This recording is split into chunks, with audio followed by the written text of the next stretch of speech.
आज हम लोग डिस्कस करने वाले हैं सेट नंबर 7। ये सवाल आपका 21 फरवरी को पूछा गया है थर्ड शिफ्ट में। ये एसएससी जीडी का ही प्रीवियस ईयर का सवाल है। एसएससी जीडी के 2024 का सवाल है और ये 21 फरवरी को थर्ड शिफ्ट में पूछा गया है। इससे पहले हम ऑलरेडी 6 से डिस्कस कर चुके हैं। आप चाहें तो उसको भी जा कर के वहाँ से देख सकते हैं। और सबसे इम्पॉर्टेंट बात यह है कि सबसे पहले आप क्वेश्चन को खुद से ट्राई करके देखिएगा। अगर नहीं बनता है तब सॉल्यूशन देखिएगा, तो इससे आपको ये पता चलेगा कि आप टोटल कितना मार्क्स खुद से ला सकते हैं 20 में। तो चलिए शुरू करते हैं। सारे क्वेश्चंस प्रीवियस ईयर के हैं, इसलिए आपके लिए काफ़ी इंपॉर्टेंट है। पहला क्वेश्चन क्या कह रहा है, एक विद्यार्थी के 6 विषयों में प्राप्त औसत अंक 75 है। 6 विषय में आपका प्राप्त औसत अंक कितना है, 75 है। यदि उस विद्यार्थी को एक विषय में 80 अंक प्राप्त होते हैं, 6 में से एक विषय में कितना अंक उसको प्राप्त हो रहा है, 80। ठीक है, 6 विषयों का औसत दिया है 75 और जो उसमें से एक विषय कोई है 6 में से, उसमें उसको मिला है कितना अंक, 80 अंक मिला है। एक विषय में उसको मिला है 80 अंक। तो शेष विषयों में प्राप्त कुल अंक, शेष मतलब क्या, 5 विषय में टोटल कितना अंक उसको मिला है। सबसे शॉर्टेस्ट तरीका क्या है, जो एवरेज दिया है उसको आप लिख दीजिए यहाँ पे। जो भी एवरेज दिया है उसको आपको ज्यों का त्यों लिख देना है। उसके बाद अगर शेष का केस है, शेष का केस करने का मतलब है कि 6 में से 1 का दे दिया, बाकी शेष 5 का पूछ रहा है, या 6 में से 2 का दे देता, शेष 4 का पूछता, 6 में से 4 का दे देता, शेष 2 का पूछता। तो शेष के केस में हम उल्टा क्रिया करते हैं। उल्टा क्रिया करने का मतलब ये है कि अगर ये ज़्यादा, अगला डाटा को देखेंगे कि 75 से कितना ज़्यादा है, 5 ज़्यादा है तो -5 लिखेंगे। उल्टा क्रिया करते हैं, अगर ज़्यादा रहेगा तो माइनस और कम रहेगा तो प्लस लिखते हैं। तो यहाँ पे 5 ज़्यादा है तो -5, 6 ज़्यादा था -6, अगर 6 कम होता तो +6। उल्टा क्रिया करेंगे, ज़्यादा रहेगा तो माइनस और कम रहेगा तो प्लस लिखते हैं। तो सबसे पहले क्या करना है, जो एवरेज दिया उसको लिख देना है। फिर नेक्स्ट में क्या करना है, अगला एवरेज जो है इससे कितना ज़्यादा है, तो 5 ज़्यादा है तो -5 लिखेंगे। -5 कितना बार, ऊपर देखिए कितना बार है, ये 1 है तो 1 बार, 2 रहता तो 2 बार, यहाँ 2 रहता तो 2 बार, 3 रहता तो 3 बार, तो 1 है तो 1 से गुना कर देंगे। और बटा में ये नंबर लास्ट वाला नंबर कितना है, 5। बटा कहाँ पे होगा, पहला नंबर को छोड़ के बाकी पे भाग पड़ेगा। अब 75 - 5 बटा 5 कितना आएगा, 1, यानी ये आंसर कितना आ जाएगा आपका, 74। ठीक है, ये क्या निकला, 5 का एवरेज निकला। 5 का एवरेज निकला 74। हमसे एवरेज नहीं पूछ रहा है, टोटल योग पूछ रहा है। तो योग क्या आ जाएगा, 74 गुना 5, यानी 5 × 20, 7 × 35 है 2, 37, 35 2 37। ठीक है, अब इसी का दूसरा तरीका क्या है, एकदम सिंपल तरीका जो आप बचपन से पढ़ते आ रहे होंगे, वो तरीका आपका क्या है कि 6 विषयों में औसत प्राप्तांक 75 है, एक विषय में 80 है, तो बाकी 5 विषय में कितना। तो यहाँ देखिए 6 विषय का कुल अंक कितना हो जाएगा, 6 × 5 = 30 और 7 × 6 = 42, 3 × 45, गुना कर दिए। 6 विषयों का औसत 75 है तो कुल अंक क्या हो जाएगा, 75 गुना 6, तो इतना आ गया। इसमें एक विषय में वो 80 अंक लाया है तो एक विषय में 80, 6 विषय में से एक विषय का अंक घटा दिए तो बाकी 5 विषय का निकल जाएगा। 6 विषय के योग में एक विषय को घटा देंगे तो बाकी 5 निकल जाएगा। 0, 15 में 60 7 और ये हो जाएगा 3, 370। ये सिंपल तरीका है, बचपन से आप ये पढ़ते आ रहे हैं। एक वस्तु 40% और 50% की 2 क्रमिक छूट के बाद 204 में बेचा जाता है। ठीक है, 40% और 50% का 2 छूट दिया। सबसे पहले देखिए, अंकित मूल्य हमसे पूछ रहा है। हम क्या कर सकते हैं, ऐसे बोल सकते हैं कि अंकित मूल्य को x मान लिए, अंकित मूल्य को x मान लिए। तो पहला बार वो 40% छूट दे रहा है तो कितना में वस्तु बेचेगा, 60% में। अगला बार 50% छूट दे रहा है तो कितना में बेचेगा, 50% छूट पर 50% में ही बेचेगा। लेकिन फाइनली बेच कितना में रहा है, 204 में, यानी बराबर 204। अंकित मूल्य x मान लिए, 40% छूट पर बेचा 60% में, 50% छूट पर बेचा 50% में, लेकिन फाइनली वो 204 में बेच रहा है तो बराबर 204 कर दिए। अब सोल्व करना है, x गुना 60% को बोलेंगे 3/5, 60/100, 50% को 50/100 बोलेंगे यानी 1/2, बराबर 204। 3 से काटेंगे, 3 × 6 = 18, 2 4 3 8 24, 100 क्या आ जाएगा, 68, और यहाँ 5 × 2 10 जाएगा उधर, तो 68 × 10 680 हो जाएगा। ठीक है, एक तरीका तो ये हो गया। इसका दूसरा तरीका क्या हो सकता है कि 40% और 50% के छूट पर बेच रहे हैं तो इसका एकल छूट निकाल देते हैं। एकल छूट 40 और 50 का एकल छूट क्या होगा, 40 + 50 - 40 × 50/100, 0 कट जाएगा, 50 40 90 - 5 20, यानी वो 70% का छूट दे दिया। ठीक है, तो 70% छूट पर कितना में सामान बेचा जाएगा, 70% छूट पर 30% में बेचा जाएगा। ठीक है, यहाँ बेच रहा है 204 में, यानी 204 का जो वैल्यू है वो क्या है, 30 का जो वैल्यू है वो 204 के बराबर है। पूछ रहा है अंकित मूल्य, तो 100 का वैल्यू निकाल लेंगे। ठीक है, 204/30 × 100, 0 कट जाएगा, 3 × 18, 3 × 8 = 24, 680। तो इस तरीके से भी आप निकाल सकते हैं। 40 और 50 का एकल छूट निकाल दिए, 70% आया। जब 70% छूट दे रहा है तो बेचेगा 30 में, यहाँ बेच रहा है 204 में, तो तुलना कर दिए। 100 का वैल्यू पूछ रहा है, अंकित मूल्य का मतलब 100 का वैल्यू पूछ रहा है, 100 का वैल्यू निकाल दिए। किसी भी तरीक़ा से आप बना सकते हैं जो आपको अच्छा लगे। एक समकोण त्रिभुज की सबसे लंबी भुजा 17 है। एक समकोण त्रिभुज बनाते हैं यहाँ पे, सबसे लंबा भुजा क्या बोल रहा है, 17, ABC। सबसे लंबी भुजा क्या होता है, कर्ण होता है। समकोण त्रिभुज में सबसे लंबा भुजा क्या होता है, उसका कर्ण होता है। तो सबसे लंबा भुजा 17 है, ऊंचाई 18 है, ऊंचाई 15 है, ऊंचाई 15 दे दिया। तो समकोण त्रिभुज का क्षेत्रफल पूछ रहा है। सबसे पहले देखिए, कर्ण और लंब पता है तो आधार निकाल लेंगे। ट्रिपलेट एक होता है 8 15 17 का, निकालने का भी जरूरत नहीं है, ट्रिपलेट ध्यान में होना चाहिए 8 15 17, नहीं तो आप निकाल भी सकते हैं। √17 का स्क्वायर - 15 का स्क्वायर करके 64 आएगा, यहाँ से 8 निकल जाएगा। ठीक है, नहीं तो आप ध्यान रख सकते हैं कि 8 15 17 का ट्रिपलेट होता है, 15 17 दिया है तो तीसरा वैल्यू 8 होगा, और नहीं अगर याद है तो निकाल भी सकते हैं आप। ठीक है, तो आप आधार निकाल लिए। आपसे क्षेत्रफल पूछ रहा है, क्षेत्रफल होता है 1/2 × आधार × ऊंचाई, 1/2 × आधार × ऊंचाई। तो आधार कितना है आपका, 8 है। आधार कितना है आपका, 8 है। ऊंचाई कितना है, 15 है। 2 × 8 = 15 × 60, 15 × 60। तो 8 15 17 का एक ट्रिपलेट होता है, आपको ध्यान में रखना है। 8 15 17 का क्या है, ट्रिपलेट है। ट्रिपलेट है मतलब 2 अंक को दिया रहेगा 8 15, तीसरा 17 हो जाएगा। 2 अंक दिया है 15 17, तीसरा 8 हो जाएगा। तो ये थोड़ा ध्यान में रखने से क्या होता है, इसको सॉल्यूशन आसान हो जाता है, ज़्यादा कैलकुलेट नहीं करना पड़ता है, टाइम भी बच जाता है। P - Q का मान 9 है, P² + Q² 127 है। पहले आपको एक फार्मूला बताएं कि A² + B² का फार्मूला होता है A - B का होल स्क्वायर + 2AB। क्या होता है, A - B का होल स्क्वायर + 2AB। इसका एक और फार्मूला होता है A + B का होल स्क्वायर - 2AB। ये दोनों ही इसी के फार्मूला है। A + B का होल स्क्वायर का ये फार्मूला है, ये वाला और ये वाला दोनों। यहाँ पे कौन सा लागू होगा, ये देखिए A² + B², ये माइनस वाला लागू होगा। क्यों, क्योंकि माइनस वाला का वैल्यू हमको पता है। माइनस वाला का वैल्यू पता है, तो जब माइनस वाला का वैल्यू पता है तो माइनस वाला लगाएंगे। तो क्या हो जाएगा, P - Q का होल स्क्वायर + 2PQ। अब बराबर कितना दिया है, 127। P - Q का वैल्यू 9 पता है, तो 9 का स्क्वायर 81 हो जाएगा। P - Q का वैल्यू 9 पता है, तो 9 का स्क्वायर 81 हो गया, + 2PQ = 127। 127 में 81 घट जाएगा, 127 में ये वाला 81 घटा देते हैं। 2PQ = 127 - 81, 6 12 में 60 गया 4, यानी 2PQ का मान कितना हो गया, 46। PQ का मान कितना हो जाएगा, 23 आ गया। PQ का मान कितना आ गया आपका, 23 आ गया। चलिए अगला सवाल, किसी संख्या का 27% उस संख्या के 13% से 56 ज़्यादा है। किसी संख्या का 27% उस संख्या के 13% से 56 अधिक है। यहाँ देखिए, कोई संख्या है उसका 27% जो है 13% से कितना ज़्यादा है, 56 ज़्यादा है। मतलब इन दोनों का डिफरेंस क्या है, 56 है। इन दोनों का डिफरेंस क्या है, 56 है। तो 27 - 13 कितना हो जाएगा, 14%। 14% का वैल्यू कितना हो गया, 56। ठीक है, 14% का वैल्यू कितना हो गया, 56, यानी 1% का वैल्यू कितना हो गया, 4। आपसे संख्या पूछ रहा है, मतलब 100% का मान पूछ रहा है, तो कितना हो जाएगा, जब 1% का 4 है तो 100% का 400 हो जाएगा।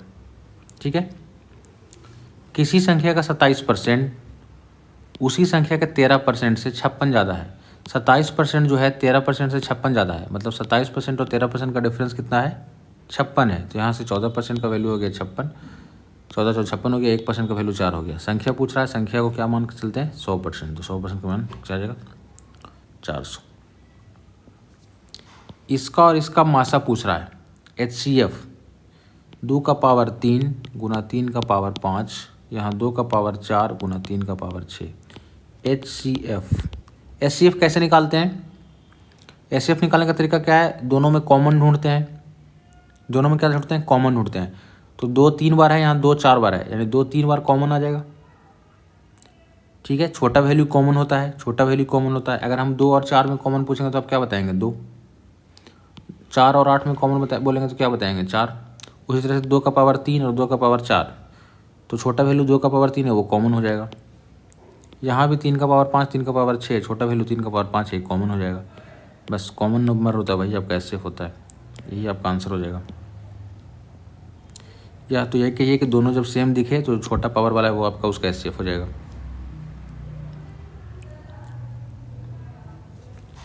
किसी घड़ी का वास्तविक मूल्य 500 है, इसमें पहले 10% वृद्धि की जाती है, फिर 15% कमी की जाती है, तो अंतिम मूल्य वास्तविक मूल्य कितना है? 500। पहले 10% बढ़ा दिए, यानी इसका 110% कर दिए, फिर 15% कमा दिए, मतलब इसका क्या कर दिए? 15% कमाने का मतलब क्या है? 85% कर दिए। अब अंतिम मूल्य क्या होगा? सॉल्व कर लेंगे। ठीक है, कैसे सॉल्व करेंगे? परसेंट से 00 कट, 5 गुना 110, 85% को लिखेंगे 17/20। 85% का मतलब क्या है? 85/100। काटेंगे तो क्या आएगा? 17/20 आ जाएगा। 17/20, 0 से 0 कट गया। सॉल्व करना है। 17 पचे 85 गुना 11/2, 11 पचे 55, बाकी 5, 11 88 और 5 93/2, 4 दूना 8, 6 दूना 12, 2 सते 14, 467.5। कहीं भी आपको किसी क्वेश्चन में दिक्कत हो तो आप कमेंट में हमको वो नंबर क्वेश्चन का बता सकते हैं कि इस क्वेश्चन में प्रॉब्लम हमको है। आगे से जब ऐसा सवाल आएगा तो हम ध्यान रखेंगे, थोड़ा आराम से बताएंगे। सीमा एक काम को 120 दिन में पूरा कर सकती है।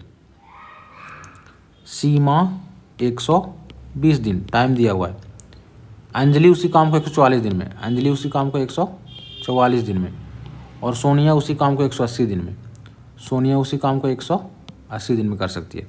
सबसे पहले इसका एलसीएम लेंगे, सबसे पहले इसका एलसीएम निकाल लेंगे 720, इसका एलसीएम निकाल लेंगे 720। ठीक है, इसका एफिशिएंसी क्या आएगा? 12 छक 72, 144 पचे 14 पचे 70, 4 पचे 20 और 18 छो 72। क्षमता निकाल लिए। सबसे पहले क्या करेंगे? एलसीएम निकालेंगे, उसके बाद क्या करेंगे? क्षमता निकाल लेंगे। क्षमता निकाल लिए, फिर करा तीनों उस काम को एक साथ मिलकर करते हैं तो उन्हें 3300 रुपये का भुगतान किया जाता है। देखिए 3300 का भुगतान कर रहे हैं, यहाँ ध्यान दीजिएगा। सोनिया कर रही है एक दिन में 6 काम, अंजलि कर रही है 5 काम, और सीमा है पहला, ये सीमा है और ये सोनिया है, ये सीमा है और ये सोनिया है। सोनिया कर रही है कितना? 4 काम। तो टोटल भुगतान कितना हो रहा है? टोटल भुगतान कितना का हो रहा है? 3300 रुपये का। और यहाँ पे देखिए जिस रेशियो में क्षमता रहेगा उसी रेशियो में आपको पैसा भी मिलेगा। जिस रेशियो में क्षमता होता है उसी रेशियो में पैसा मिलता है। तो पैसा किस रेशियो में मिलेगा? अगर इसको मिलेगा 6 रुपया तो इसको 5 रुपया मिलेगा, इसको 4 रुपया मिलेगा। जिस रेशियो में क्षमता उसी रेशियो में पैसा, यानी इसको मिल रहा है यहाँ से 6 रुपया, इसको मिल रहा है 5 रुपया, इसको मिल रहा है 4 रुपया। 6 5 11 4 15 रुपये मिल रहा है, 15 रुपये मिल रहा है। और यहाँ पे बोल रहा है कितना मिल रहा है? 3300, यानी 15 का वैल्यू 3300 है। पूछ रहा है क्या कि भुगतान में से अंजलि का हिस्सा बताइए, तो अंजलि का वैल्यू कितना है? 5 है, तो 5 का वैल्यू आपसे पूछ रहा है। 15 का वैल्यू दे के 5 का वैल्यू पूछ रहा है। ठीक है, जिस रेशियो में क्षमता रहेगा उसी रेशियो में पैसा मिलेगा। तो पैसा मिल रहा है 6 5 11 4 15, यहाँ दे रहा है 3300, 15 का वैल्यू 33 हो गया। अंजलि के बारे में पूछ रहा है तो अंजलि का वैल्यू 5 है, 5 का वैल्यू पूछ रहा है, काट लेंगे। 15 दूना 30, 15 दूना 30, 1 का वैल्यू 220 है, तो 5 का वैल्यू कितना हो जाएगा? 22 5 होटल से 1100। जिस रेशियो में क्षमता उसी रेशियो में पैसा मिलेगा। एक मिश्रण में अम्ल और पानी का रेशियो 7:4 है। एसिड और वाटर का रेशियो कितना है? 7 और 4 है। इसमें से 2 लीटर पानी मिला दी, इसमें 2 लीटर पानी और मिला दिया जाए तो अम्ल और पानी का रेशियो 7:5 होता है। अम्ल पानी का रेशियो 7:5 होता है। यहाँ देखिए जब पानी मिला रहे हैं तो अम्ल बराबर होना चाहिए, तो ऑलरेडी बराबर अम्ल है। ऑलरेडी अम्ल क्या है? बराबर है। बराबर करने का ज़रूरत नहीं है, पहले से ही बराबर दिया है। 2 लीटर पानी मिला रहे हैं, यहाँ देखिए पहले 4 था बाद में 5 हो गया, तो पानी कितना मिल गया? 1, आप कह रहे हैं कि 2 मिलाए हैं, यानी वैल्यू क्या हो गया, 1 का वैल्यू 2 दिया हुआ है। तो पूछ रहा है मिश्रण में अम्ल की मात्रा कितना है, 7 है, तो 7 का वैल्यू पूछ रहा है। 1 का वैल्यू 2 है, 7 का वैल्यू कितना हो जाएगा, 7 दूना 14, 14 लीटर। एक कुर्सी का अंकित मूल्य क्रय मूल्य से 10% अधिक है। चलिए क्रय मूल्य को मान लेते हैं 100, तो फिक्स प्राइस या फिर इसको मार्केट प्राइस बोलते हैं, कितना हो जाएगा 110। अंकित मूल्य जो है क्रय मूल्य से 10% ज़्यादा है, तो 110 हो गया। फिर कहता है 11 रुपये की छूट देने के बाद कुर्सी 132 रुपये में बेचा जाता है। 11 रुपये की छूट दे करके कुर्सी 132 में बेचे। अगर छूट नहीं देते तो कितना में बेचते, 132 प्लस 11 रुपये छूट दिए तब 132 रुपया, छूट नहीं देते 1 रुपया भी, यानी 132 प्लस 11 143 में बेचते उसको। छूट नहीं दे के बेचने का मतलब क्या है, आप उसको अंकित मूल्य पर ही बेच रहे हैं। तो अंकित मूल्य है कितना, 110, यानी जो 143 आया वो 110 का वैल्यू है। अंकित मूल्य को अंकित मूल्य से तुलना कर दिए, यहाँ से क्रय मूल्य निकाल लेते हैं। क्रय मूल्य के लिए 100 से गुना करते हैं, क्रय मूल्य के लिए 100 से गुना करते हैं। ठीक है, तो 0 से 0 कट जाएगा, 11 एक बार में 3 3 11 33, यानी आ गया क्रय मूल्य कितना आ गया 130। और आपको बोल रहा है कि कितना में बेचे थे आप, 132 में। ये क्रय मूल्य निकाल दिए 130, आपको बोल रहा था कि 132 में आप बेचे हैं। तो लाभ परसेंट 130 में खरीद के 132 में बेच दिए, कितना का लाभ हुआ, 2 का लाभ हो रहा है। लाभ हमेशा क्रय मूल्य पर होता है, तो 130 गुना 100, 0 0 कट गया, 20/13, 1.53%। कोई दिक्कत। 100 रुपया में खरीदे थे, 10% अधिक में बेच रहे हैं, मतलब 110 में बेच दिए। सॉरी, 10% अधिक का अंकित कर रहे हैं मूल्य, मतलब 110 रुपये अंकित मूल्य किए। 11 रुपये छूट पर 132 रुपये में बेचे, तो 11 रुपये छूट नहीं देते तो बेचते 143 में। ठीक है, छूट नहीं देते तो 143 में बेचते, और छूट नहीं दे के बेचने का मतलब क्या है, अंकित मूल्य पर बेच रहे हैं, मतलब 143 रुपये अंकित मूल्य है। यहाँ पे 110 अंकित मूल्य है, तो अंकित मूल्य को अंकित मूल्य से तुलना करके क्रय मूल्य निकाल दिए। अब क्रय मूल्य 132 दिया ही था, लाभ निकल गया। लाभ निकालने के लिए क्रय मूल्य और विक्रय मूल्य का होना जरूरी है। एक पंखे का विक्रय मूल्य 306 है, हानि 32% है, तो पंखे का क्रय मूल्य विक्रय मूल्य कितना है 306, और 32% हानि पर हम किसी वस्तु को कितना में बेचेंगे, 68 में बेचेंगे। 32% हानि पर कितना में बेचेंगे, 68 में बेचेंगे। क्रय मूल्य निकालना है, तो क्रय मूल्य के लिए 100 से गुना। विक्रय मूल्य को विक्रय मूल्य से कंपेयर कर दिए, तुलना कर दिए। विक्रय मूल्य 306 था, 32% लॉस पर कितना में बेचेंगे, 68 में बेचेंगे। तो विक्रय मूल्य को विक्रय मूल्य से तुलना, निकालने वाले से गुना करते हैं, निकालना क्रय मूल्य है तो 100 से गुना। ठीक है, सो काट लीजिए, 7 चौ 28, 4 में कटेगा, 8 चौ 32 नहीं, 34 दूना 68, 17 चौ 68, 4 से काटते हैं, 17 चौ 68, 25 चौ 100, 17 एक बार में 13 और 6 17 8 तेल से, 18 गुना 25, 18 25 90, 9 18 दूना 36, 9 45, 450 आ जाएगा, 450। एक विद्यालय में कुल 560 विद्यार्थी हैं, लड़के और लड़कियों का अनुपात 13:15 है। बॉयज़ और गर्ल्स का रेशियो कितना दिया है, 13:15, 13:15। टोटल विद्यार्थी कितना है, 560। जब टोटल 560 विद्यार्थी है और यहाँ लड़का और लड़की मिलाकर टोटल कितना हो रहा है, 28, तो टोटल को टोटल से तुलना कर दिए। लड़का निकालने के लिए 13 से गुना और लड़की निकालने के लिए 15 से गुना। 28 दूना 56, 13 दूना 26 और 15 दूना 30, मतलब बॉयज़ कितना निकल गया 260 और गर्ल्स कितना निकल गया 300। कह रहा है विद्यालय में 40 और लड़कों को दाखिला हो जाता है, मतलब 326, 260 तो पहले से ही था, 40 और इसमें दाखिला हो गया, तो 40 इसमें और जोड़ दिए तो ये कितना हो गया 300 हो गया। लड़के और लड़की का नया अनुपात, तो लड़का तो 300 हो गया, लड़की तो कोई जोड़े घटाए नहीं है, तो लड़की तो उतना ही रह जाएगी। तो दोनों का नया रेशियो कितना हो गया, 1:1, 1:1। S1 अकेले काम को 16 दिन में, S1 अकेले काम को 16 दिन में, S2 अकेले उसी काम को 80 दिन में, S2 अकेले उसी काम को 80 दिन में, S3 की सहायता से वो 6 दिन में, S3 की सहायता से, यानी S1 जो है, S1 S2 क्या हो रहा है, S3 का सहायता ले रहा है, मतलब तीनों मिलके कितने में कर रहा है 6 दिन में। S1 S2 क्या है, S3 का सहायता लिया और 6 दिन में कर दिया। सहायता लेने का मतलब क्या है, खुद तो दोनों लगा हुआ है, उसको भी ले लिया शामिल साथ में, तो 6 दिन में हो गया। अब यहाँ देखिए एलसीएम कितना आ जाएगा आपका, और 8×3 = 24, 240 एलसीएम आ जाएगा। टाइम एफिशिएंसी क्या आएगा 16, 16×25 8 16×25 80, 8×3 = 24 और 6 से 40 6 240। टाइम दिया था, हम एलसीएम निकाल के क्षमता निकाल लिए, इतना आप जानते हैं करना। S3 अकेले उसको आपको कितना दिन में पूरा करेगा। S3 यहाँ देखिए, जिसके बारे में पूछ रहा है उसका क्षमता निकालना जरूरी है। टाइम एंड वर्क का रूल है कि जिसके बारे में भी पूछेगा उसका क्षमता निकालना जरूरी है। क्षमता क्या होगा S3 का। S3 के बारे में पूछ रहा है कि S3 कितना दिन में काम करेगा, तो S3 का क्षमता चाहिए। तो S3 का क्षमता कैसे आएगा, तीनों का क्षमता कितना है 40, उसमें S1 का 15 S2 का 18 है, तो तीनों के क्षमता में S1 S2 घटा देंगे तो खाली S3 का आ जाएगा 22। टोटल 40 है, उसमें S1 S2 का 18 घटा दिए, मतलब S3 का कितना आ गया 22। तो S3 का क्षमता निकल गया। कह रहा है S3 अकेले काम को कितना दिन में पूरा करेगा। टोटल काम कितना है 240 है, S3 का क्षमता कितना है 22 है, तो टोटल काम में अगर क्षमता से भाग देंगे तो S3 का टाइम निकल जाएगा 120/11, 120/11। टोटल टाइम में टोटल जो काम है उसमें S3 एक दिन में कितना काम कर रहा है उसे भागा दे देंगे, निकल जाएगा कि कितना काम करेगा, जो कितना दिन में पूरा करेगा। नेक्स्ट अब क्या है 289/68/4 करेंगे तो क्या आएगा 17×4 गुना 14 प्लस, पहले गुना कम होगा 6×2 = 12 -9। फिर ब्रैकेट क्रिया कर देते हैं, 14 12 26, 26 में से 9 गया तो 17 9 26 17, आगे गुना 17 है, 289 ऐसे दिया है।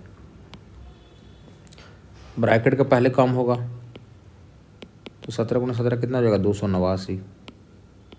अब 289 को 289 से भागा देंगे तो कितना हो जाएगा 1।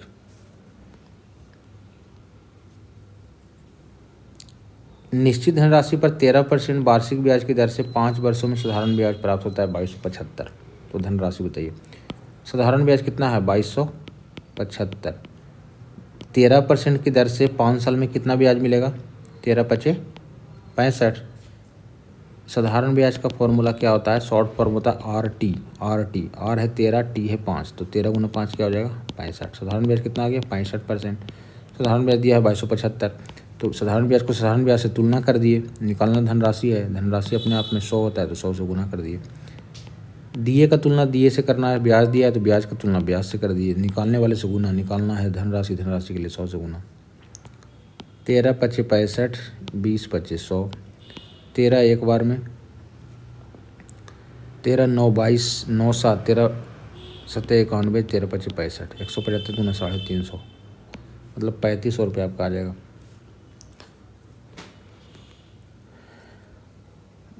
1000 रुपये पर 2 वर्ष के लिए प्राप्त चक्रवृद्धि ब्याज इतना है, तो वार्षिक ब्याज की दर। यहाँ देखिए सेम सवाल हम जस्ट सेट 6 में करवाए हैं, सेट 6 में एकदम यही सवाल है, वहाँ पे कोई भी अंतर नहीं है। आप इस सवाल को वहाँ से जाकर देखिए सेट नंबर 6 से, वहाँ से उसको पहले बनाने का प्रयास करिए, नहीं बनता है तो समझिए और सेम सवाल फिर यहाँ करके आप रिपीट करिए, आपका आंसर आ जाएगा। एकदम एग्जैक्टली सेम सवाल ही है, कोई ज़्यादा डिफरेंस नहीं है, एकदम एग्जैक्ट सेम है, सेम पैटर्न, डेटा खाली अलग है। नेक्स्ट क्या है आपका, टी यू और भी का औसत भार 42 है। टी यू और भी औसत दिया है 42, 3 आदमी है, औसत 42 है, तो योग कितना आ जाएगा 3 × 42, 3 × 6 4 × 12। टी और यू का औसत 40 है, टी प्लस यू का औसत 40 है, तो योग क्या हो जाएगा 2 × 40, 2 आदमी है, औसत 40 है, 40 × 80, 2 आदमी है, औसत 40 है, 2 × 40। यू प्लस भी 36 है, यहाँ भी 2 ही आदमी है, यू भी 2 आदमी है, तो 2 × 36, योग कितना हो जाएगा 72। यू का भार पूछ रहा है, यू का पूछ रहा है आपसे इसका।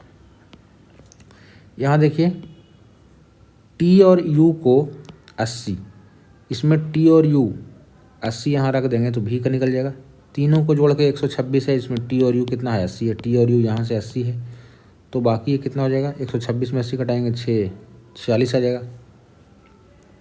इन तीनों को जोड़ के 126 है, जिसमें टी और यू क्या है 80 है। तो अगर 80 घटा लेंगे इसमें से तो भी निकल जाएगा 46।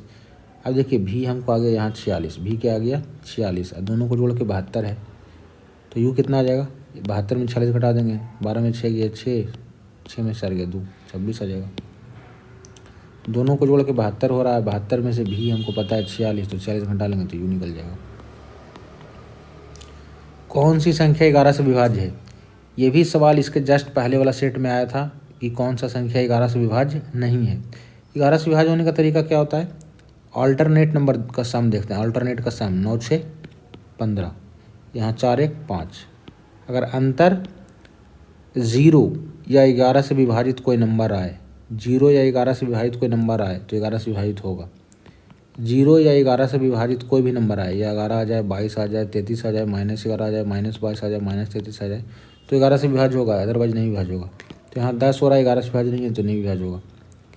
8 6 14, 9 5 14, ये 0 आ रहा है। अगर 0 भी आया अंतर तो 11 से विभाजित होगा, मतलब ये वाला विभाजित हो जाएगा। बाकी चेक करने का जरूरत नहीं है, लेकिन हम आपको चेक करके बता रहे हैं। एग्जाम में एक बार मिल गया तो बाकी अगला ऑप्शन चेक करने की जरूरत नहीं होता है। यहाँ 5 और 9, 8 7 15, अंतर 6 का आ जा रहा है, 11 से विभाजित नहीं है तो नहीं होगा। अंतर 0 होना चाहिए, चाहे तो 11 से विभाजित कोई नंबर आना चाहिए, तभी भी 11 से विभाजित होगा। 8 6 14, 9 2 11, घटाएंगे 3 आएगा, 11 से विभाजित नंबर नहीं है। Option number 2। 2 लड़के 900 मीटर लंबे पुल के विपरीत छोर पर खड़े हैं। ये 900 मीटर लंबा पुल है, विपरीत छोर पर है। पहला लड़का यहाँ पे है और दूसरा लड़का यहाँ पे है, ठीक है। विपरीत छोर पे खड़ा है, किस छोर पे, किस छोर पे। वे क्रमशः 10 मीटर प्रति मिनट और 8 मीटर प्रति मिनट। एक का चाल क्या है 10 मीटर प्रति मिनट और एक का चाल क्या है 8 मीटर प्रति मिनट। एक दूसरे की ओर चलते हैं, मतलब इधर चल रहा है इधर चल रहा है, एक दूसरे की ओर। तो एक दूसरे से कितना समय मिलेंगे। क्रॉसिंग में जो समय लगता है उसको बोलते हैं रिलेटिव डिस्टेंस बटा रिलेटिव वेलोसिटी। रिलेटिव डिस्टेंस बटा रिलेटिव वेलोसिटी कितना देर में मिलेगा, उसके लिए क्या बोलते हैं रिलेटिव डिस्टेंस बटा रिलेटिव वेलोसिटी। रिलेटिव डिस्टेंस क्या है, दोनों के बीच में जो अंतर है वही आपका रिलेटिव डिस्टेंस है। दोनों के बीच में अंतर कितना का है 900 का है, तो यही आपका रिलेटिव डिस्टेंस है।